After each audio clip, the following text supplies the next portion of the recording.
Another blood-red sunset and yet another moon face, and still another 100 miles to my next resting place. Driving down the road, eyes on the horizon. Within my car, I'm all alone, but feeling good and feeling strong, knowing that this path I'm on brings me to myself. I'm driving. Hello, and welcome to Spirit Sherpa, the show that helps and encourages you on your journey to unlock your magic mojo. I'm Jules. Usually I'm your co-host, but today I'm going to kind of be your host because Kelle is out with a migraine today, but we are going to go on. If you're new to this work, please start with episode 1. Intermediate students, you should start with episode 98, and advanced students, you can start with episode 200. So on today's show, we have Miss Tiffany Mei Yun Chan. I said that wrong. Mei Yun Chan. There you go. And she is going to be talking with us today about Akashic Records. Hi, Tiffany. Welcome to the show. Very nice to meet you. It's such a pleasure, Jules. Really great to be here. Our audience is very diverse and different levels of spiritualism and all, and on their spiritual journey. So, can you give us a little bit of background as how did you get into this work, specifically Akashic Records? Yeah, sure. So I'm a spiritual advisor, and I cater to senior executives, founders, those that are desiring and hungering for integrating spirituality into the boardroom. Generally speaking, I work with largely male executives, those that they've encountered some sort of like lack of momentum and are seeking a deeper sense of purpose. They know that there's another gear that is yet to be explored, and yet they have trouble being able to access that. And that's where I come in, because they know that something has shifted fundamentally in terms of their ways of perceiving, whether it be they have gone on an ayahuasca journey or have undergone some sort of traumatic event like a divorce or bankruptcy or whatnot. But something in their worldview has shifted, and they know fundamentally that they're never, ever the same. And they need someone to both like add context as to what is going on, but then also be able to, like, frankly, just normalize it. In terms of like how I came into this work, came in from a pretty traditional, conventional background in political science. I have an MBA. I've lived all across the world. And most people know me through my work at the World Economic Forum, where I worked in Geneva, Switzerland. And through my work at the forum was exposed to the 0.001% of, the quote unquote global elite. So some of the most powerful people in the world, whether they be global CEOs, heads of state, heads of, civil society organizations. I was at the table.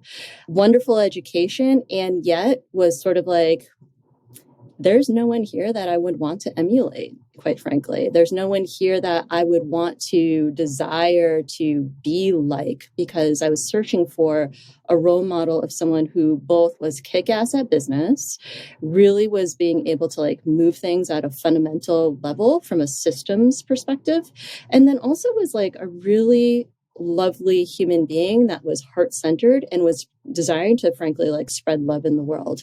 I knew something was missing. I couldn't quite put my finger on it, but I knew that there was like a quality that was, like that intangible like thing, and some would call it love.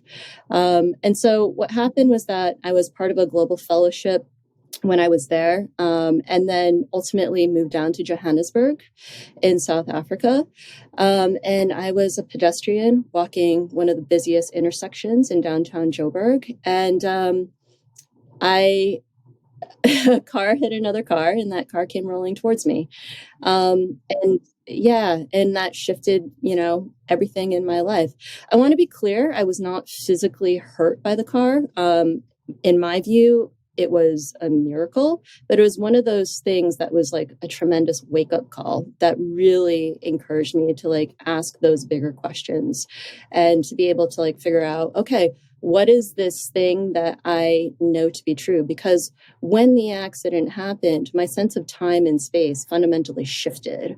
What had happened was it almost was if like sort of like that Matrix sort of moment in I was the going to say, movie. kind of like the Matrix. Precisely. And it was just one of these things where I was like, it feels like a portal had opened. I didn't necessarily have the language for what had happened, but I knew something had happened.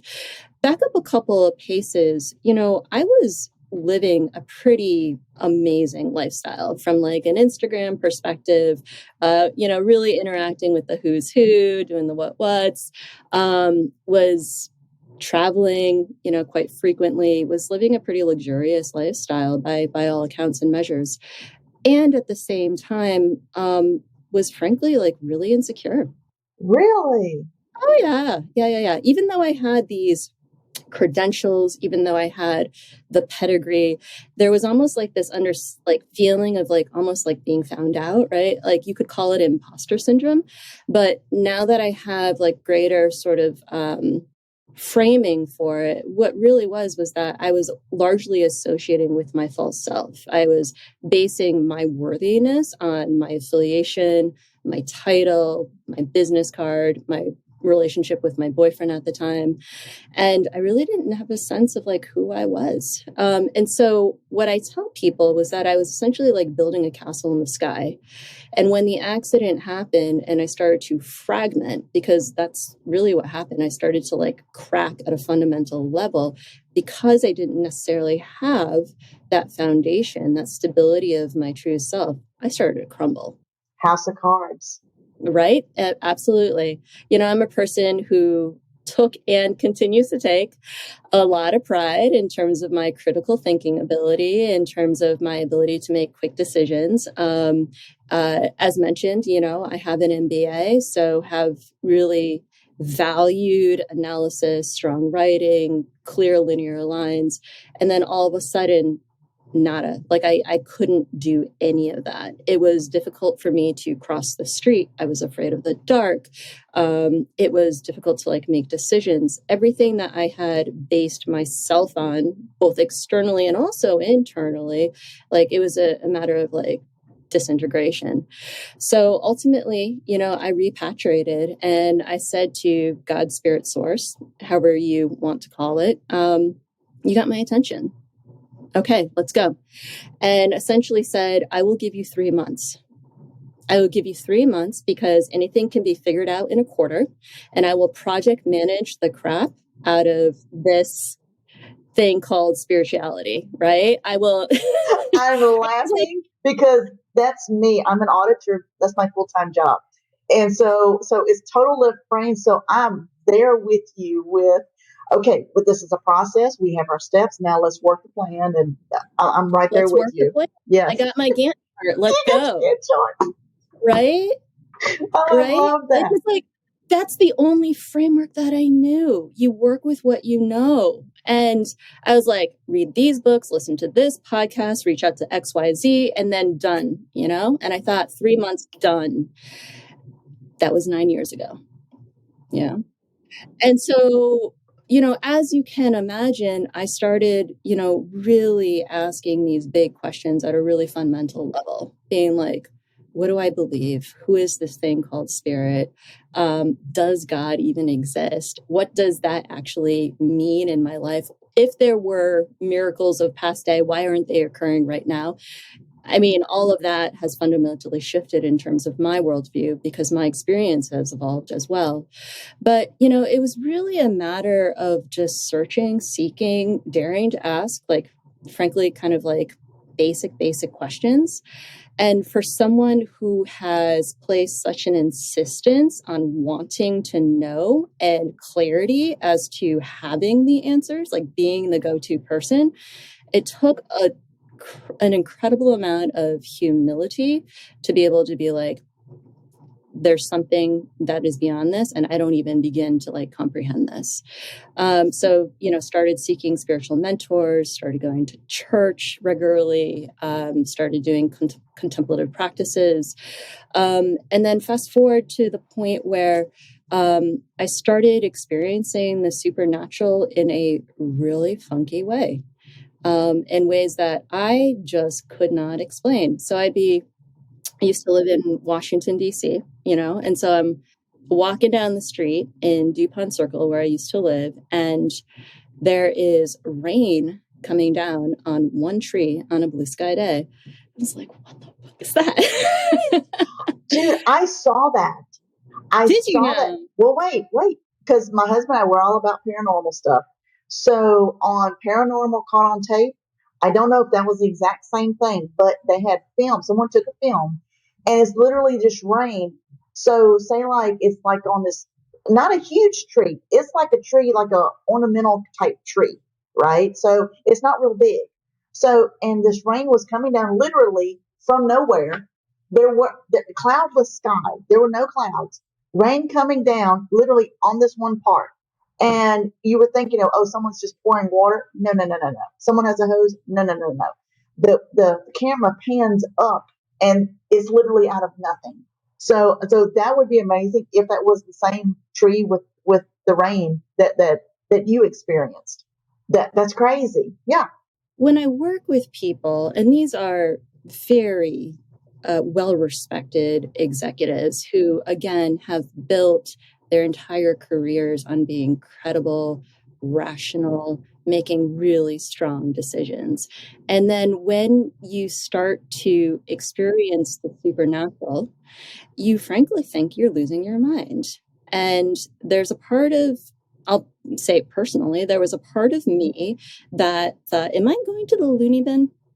Have I just sacrificed my entire career? Am I ever going to be credible in this space? Am I ever going to be able to return back to my life because I have a certain reputation and I'm unwilling to let that go because I want to belong. I want to be seen as like that go-to person. And so when I work with people, like part of me being able to transparently share and vulnerably share is not only, again, to normalize it, but then also from peer to peer, be able to say, you're not crazy and you're not alone. And oh, by the way, you're in great company because the people that there's a much, really successful people, whether they be JJ Gertler over at LinkedIn or Mark Benioff over at Salesforce or, Oprah Winfrey, like they've all experienced this, I bet, to some degree. No one ever really talks about it.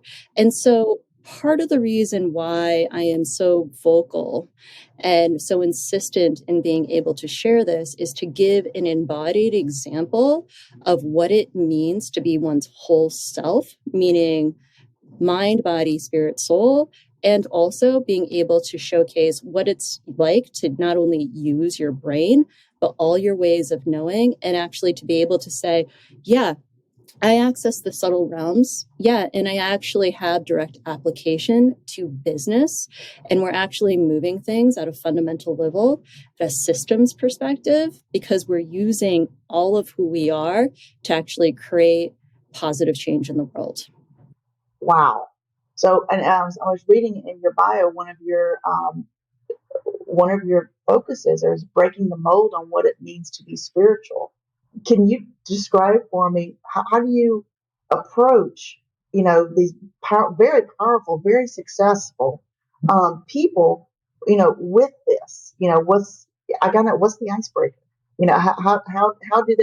How do they receive this? And has it how has your life changed from before accident to now?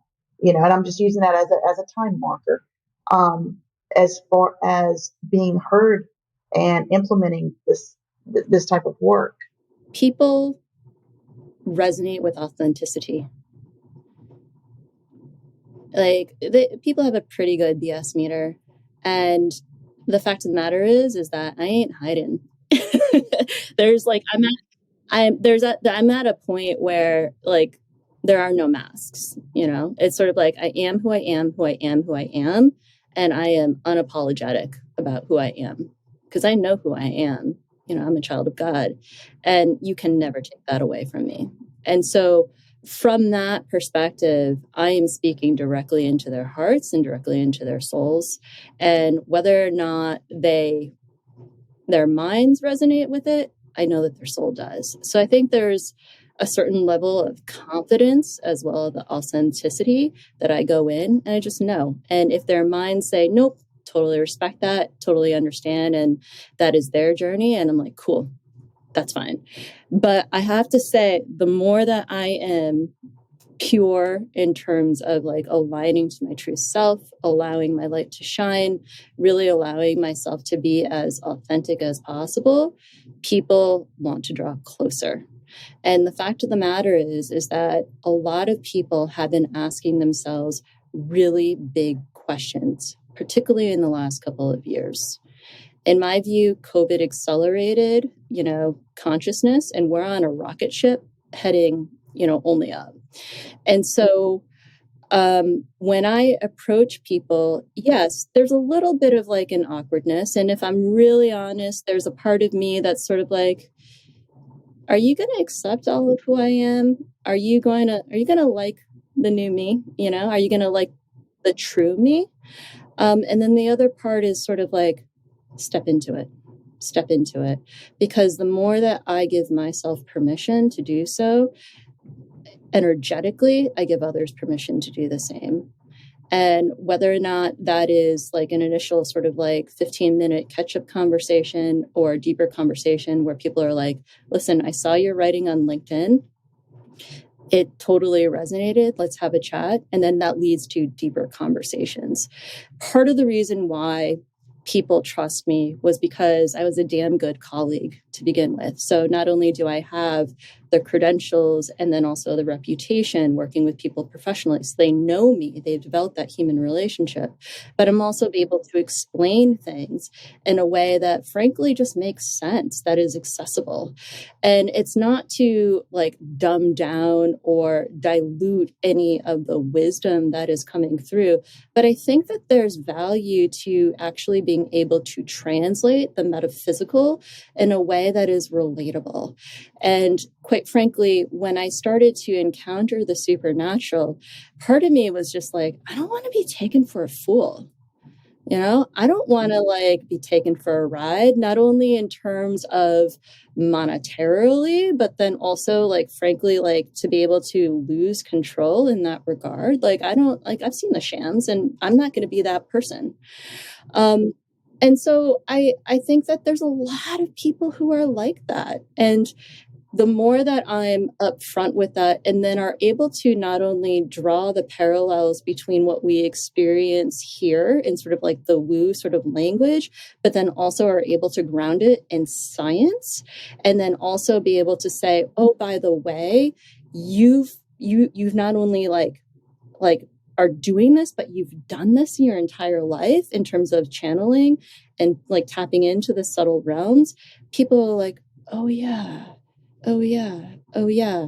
And so when you give people like a mapping, not only mapping their experience to my experience, but also mapping what they're experiencing in the world to like what they've experienced in childhood, you're able to like have them be able to like pick up on those signals and be like, when I stepped into that room and I knew that my cat had died and my parents didn't even tell me, but I sort of just knew because I could like pick up empathetically what was going on. I was like, that's more than emotional intelligence.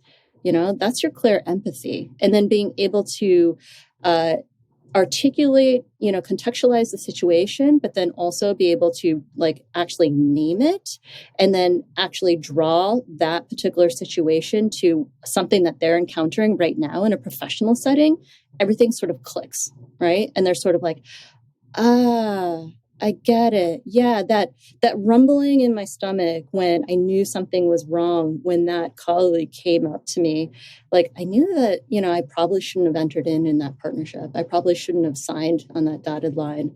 And that's when, my higher self was telling me, oh, it's probably not in your highest good to partner with that person. So, ultimately what I'm trying and what I am doing is both like helping people not only trust the ways that spirit's talking to them, but also being able to act on those ways of knowing. Because when we're in alignment with spirit, we're actually shifting this particular dimension and actually raising the level of consciousness, not only in behalf of the leader, but the organizations that they lead.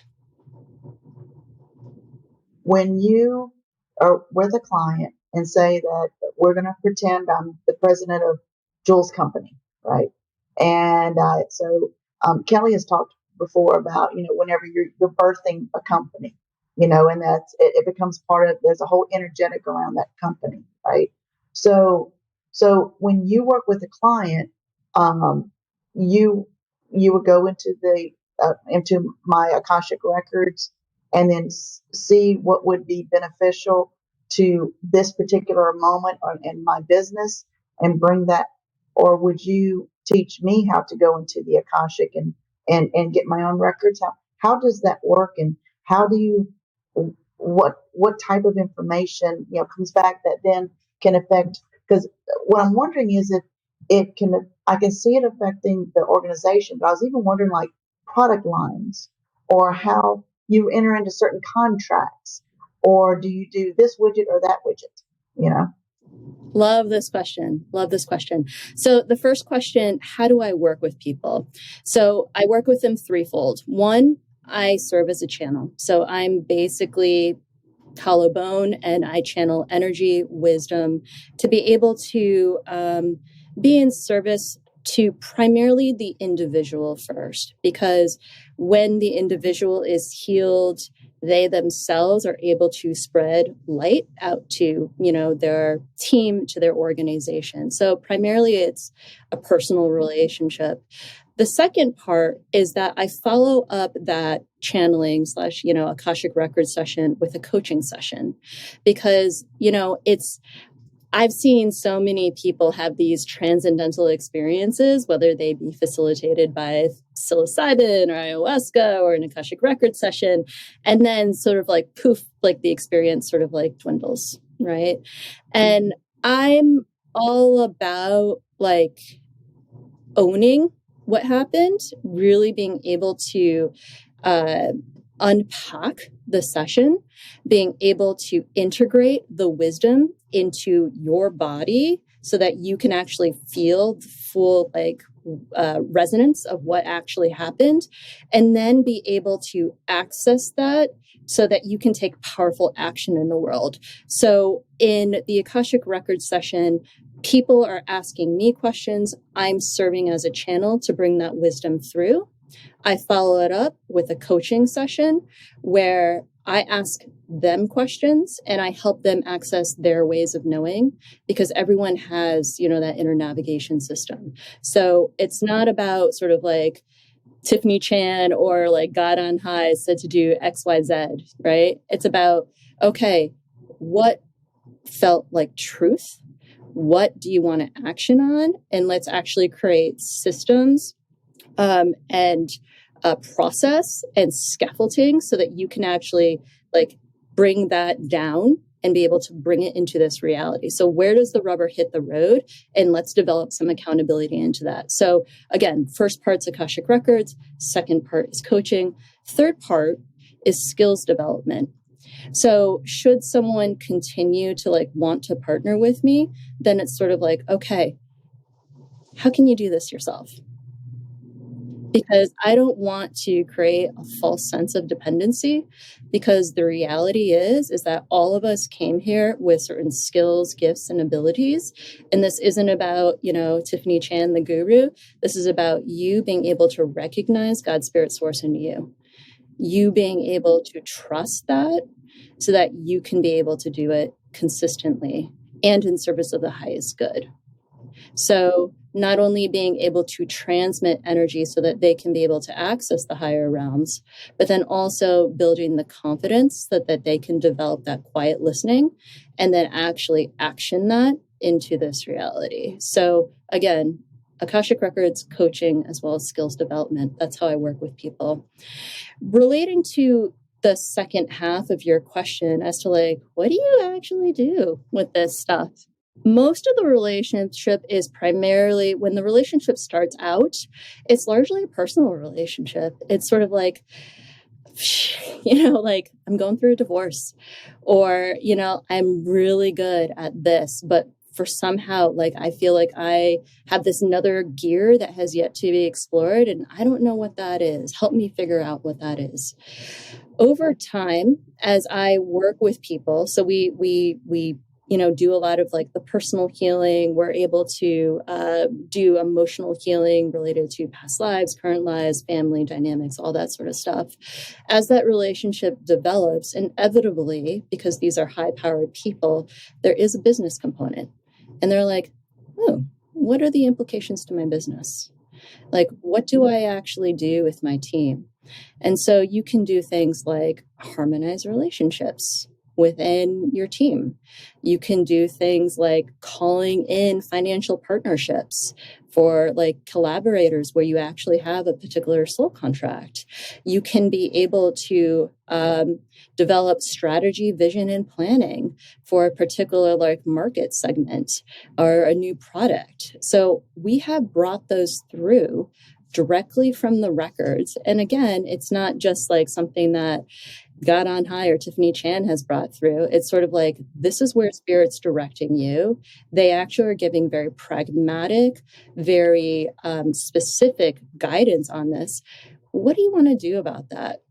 Access your own ways of knowing. How do you want to work in co-creation with Spirit? Even though they said X, you have free will. What do you want to do? Like X plus whatever, so that you can bring this into reality in a way that feels in alignment with you and that you feel really passionate about. As you're describing this, I was wondering, it seems like, too, this would be extremely helpful if, like, I feel stuck in my job, and this may not be the career for me, or if I really, it's time for a change, that's what I was wondering. It seems like this would be very helpful for that also. Yeah, Yes. we'll say yes. We'll say yes to that. That's awesome. I get a lot of that. And interestingly, again, I work primarily with men, but it's a lot of men are lonely. And they're at this really interesting inflection point where they're evaluating, like, what does it mean to be a man now? What does it mean to be a man in this world? What does it mean to be my whole self in a way that is like constantly like it feels like many men say that like feels like the ground is shifting beneath their feet, and they know again that they're being called to a different sense of purpose, but they don't necessarily know what that is, right? And a lot of people in general, but particularly with those that I serve, are sort of asking themselves, like, what's the higher purpose here? I know that I've kicked ass in this particular lane, but wasn't that fulfilling. I made a lot of money. I, exhausted myself. I did fairly well by conventional standards, but like, why doesn't that feel good? Why doesn't it feel as good as I thought it would be, right? And so part of this is sort of like untangling the mental frameworks that have been placed on us and really allowing ourselves to connect with that of which is like our highest destiny, our highest potentiality. And that's what I help people do. And ultimately, transparently, what I want to do is also create like a cohort of folks who are willing to be that embodied example, in the same way that I was searching for those examples to like model my life after. And I was like, wow, I guess I need to be that person. Right. It's like, if there's no one else there, like I gotta be that person, as I show up, I'm giving other people permission to do the same. And my hope my prayer is that we actually create like an ecosystem of folks that people can point to and say, yeah, I want to be like that. It's very interesting to hear you speak about your own personal experience in that, because to me, listening to it, it's you had to go through your, I'll say, your business self to develop all of those skills to now have a very, very unique perspective. So now when you were looking around and going, all right, I'm trying to find somebody that is nobody here, it's like, well, universe said, guess what? It's your turn. Poof. And then said, you're going to be the go-to, but you're going to be the go-to on a whole nother level. But then it's amazing to me how the universe works. And just the way I see it is like, you had to go through all of that to be ready then for this transition into this new role that maybe it hasn't existed, in this particular dynamic before, you know? And I find it even more interesting that you're a woman dealing with, and a lot of your clients are men, and I find that very, very interesting. In my business perspective, the women are very, very good at details, and the men not so much at the details, but the bigger picture. And it seems to me a very natural fit that here now you're coming in with the details. They may have a big picture, but they're missing the details and that higher purpose. I find it very interesting that, just being a normal, work day to day kind of person that, here's the 1% of the 1% of the 1%, that you deal with, that even after doing all of these things that on any level are just absolutely phenomenal and spectacular success, that even they are like, okay, well, that was great. Now what? And they're not fulfilled with that. In my words, it's cool to see that because it also humanizes them, that they're not this, it's not, not unattainable. It still makes them human because a lot of like, social media and all of the things trying to live up to these, standards and blah, blah, blah, blah. And like you were saying, it's all existential, it's all out and it's not the true self, and not all of that person. So I find it fascinating. Thank you. In my experience, everyone is hungering to be seen, right? And particularly when you are a high-powered, quote-unquote, successful person, there is more to lose. And so there is more incentive to keep those masks on. And people don't realize that they are in so much pain. They don't realize the prison that they have created for themselves. They're realizing that, wow, I am traveling on this jet, but my world is getting smaller and smaller and smaller, and I don't know why. And everyone talks about like the loneliness of leadership because there are very few peers that they can be able to talk to, and people are constantly wanting something from them. And it is radically different when you are confronted or when you meet with someone like me who's like, listen, I don't care. Like, I see you and I respect you and I can understand the language and I've been in that world and I've also fallen from it. I think that's what, people forget is like, I was there and then I fell. I went from, hanging out in a Swiss, ski town to like living with my parents. Like this was not bad.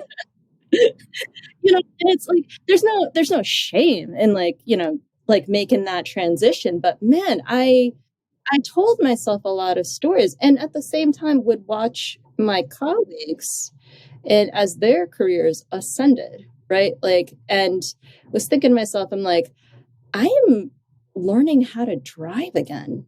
Like I am like trying to just put on like my pants for today. Like, why is this that this is happening? And my colleagues that I was in the same fellowship with are like getting a partner at a management consultancy. I'm like, wow, I have failed. But I gotta say, like, there's something about hitting quote unquote rock bottom that's incredibly freeing. Because the fact of the matter is that I'm not scared. I really like. I'm not like the if the thing that I had feared most happened, and I am still standing and alive and vibrant and healthy, and like my sense of self-worth is frankly strengthened as a result. Like, there's nothing that I'm scared of, and that is the freedom that I am coming with when I meet these executives, because they're scared. And there's something confronting about being with a woman who presents as Asian and who doesn't give a crap about all of that masking and actually is more interested in who they truly are. And so I don't believe in calling people out, but I do believe in calling people forth. And by calling people forth, it's like, give me your true self. Like, because I don't have time for that other stuff. Let's actually like talk about what really matters and cultivate that and give you a safe space so that you can be able to trust that and be that consistently in all facets of your life. I love that. And how you were speaking about that, Kelly talks about that. If I have my terms right, it's transformational deconstruction. It's totally, tearing away who you thought you were. Now everything you thought you believed and believed is true, and all your truths, now everything's getting reevaluated and rebuilding, and coming out on the other end a totally different person, you know.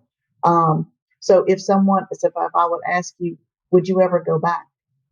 If you had a time machine and could go back prereq to how you were, living without ever know what you know now. Well, transparently, I live a pretty fantastic life right now.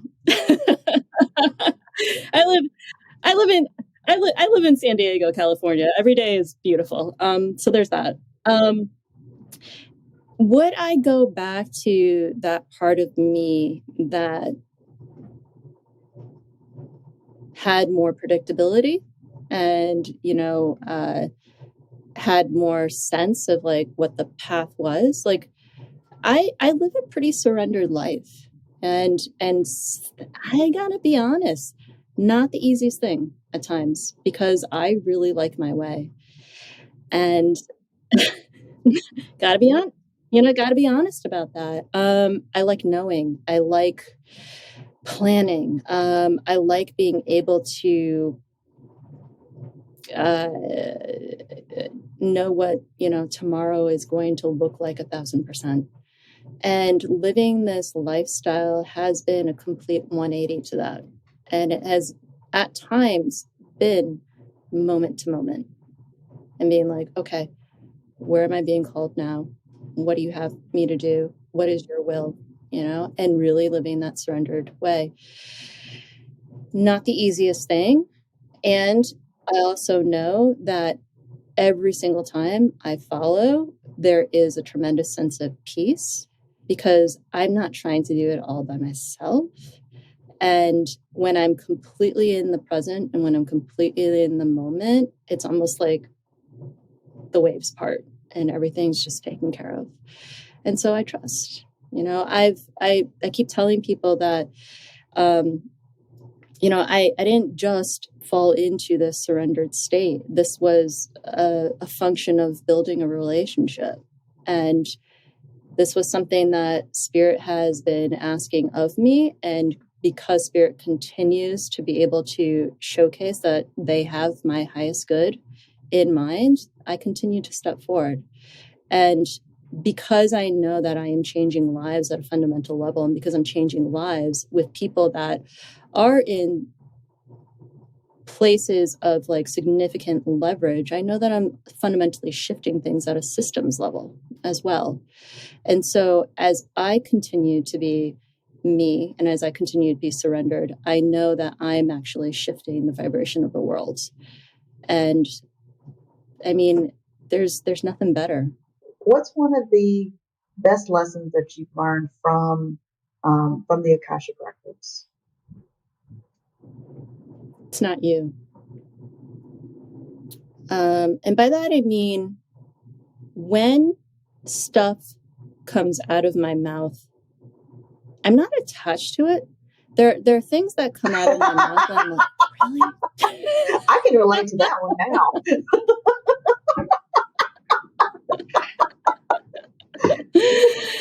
Like, really? Like, ooh.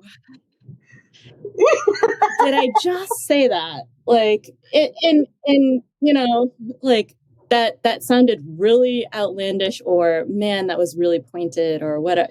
The records are always loving, right? It's this expansive loving, and you know, but the ways sometimes they work through me, it's like they're very efficient. Let me put it that way, and they cut to the chase. They you know, because like the vehicle that I am, just cut to the chase. But what's interesting is when I meet with people for the first time, I'm like, listen, I'm not attached. If it resonates, great, pay attention, work with it. And if it doesn't, like, I'm not going to be offended, you know? And I say that because, like, it's not me. It's not me. And so whatever comes through, it's sort of like I'm just being used in service of that thing. And I offer that because there's this expansive love that is beyond anything that Tiffany Chan can ever offer or give. If I'm surrendered to the process and if I'm surrendered to spirit, again, it's not me. And there's something really intimate about seeing people from the perspective of God. And you are able to see the most beautiful, pure essence of who they truly are. And I'm like in all of the exquisite beauty that resides in every single person. It has fundamentally reoriented how I interact with the world. Even if someone like pisses me off, or even if there's a person, you know, randomly on the street where I'm like, really? That's particularly not my choice. I remind myself of like, how would spirit see them? Like, what would be the perspective? Like, how would the universe be able to bestow love on this person? And from that, you know, I'm able to like reside in this place of compassion, because I recognize, even though I have my judgments and Tiffany Chan has her judgments, her perceptions, I know that spirit source looks upon everyone with a gaze of gentleness, awe, appreciation, and love. And that's the truth. Yeah. That is awesome. I'm so excited to have you on the show today. If someone wants to work with you and get in touch with you, what's the best way for them to do that? Yeah, the best way is through my website, www.tiffanyM as in Mary, Chan.com. There's an application, and we can get on a Zoom call and see if we're a good fit for one another. Okay. Well, we will include your website and all in our show notes for today. And thank you so much again for being our guest. Thank you so much for agreeing to come on the podcast. I know our listeners are going to love hearing from you. Oh, it was such a pleasure. Thank you so much, Jules. Absolutely. All right. Well, that's all that we have time for this week, folks. Tune in next time when Kelle, who will be back from and be feeling much better than she is now, she will add another chapter into your guide to energy, magic, and the spirit world. I'm Jules, here with Tiffany Chan, and you've been listening to Spirit Circle. So long, everyone. Resting Bye. place. Driving down the road, eyes on the horizon. Within my car, I'm all alone, but feeling good and feeling strong, knowing that this path I'm on brings me to myself. I'm driving, wondering where my spirit will. I'm driving.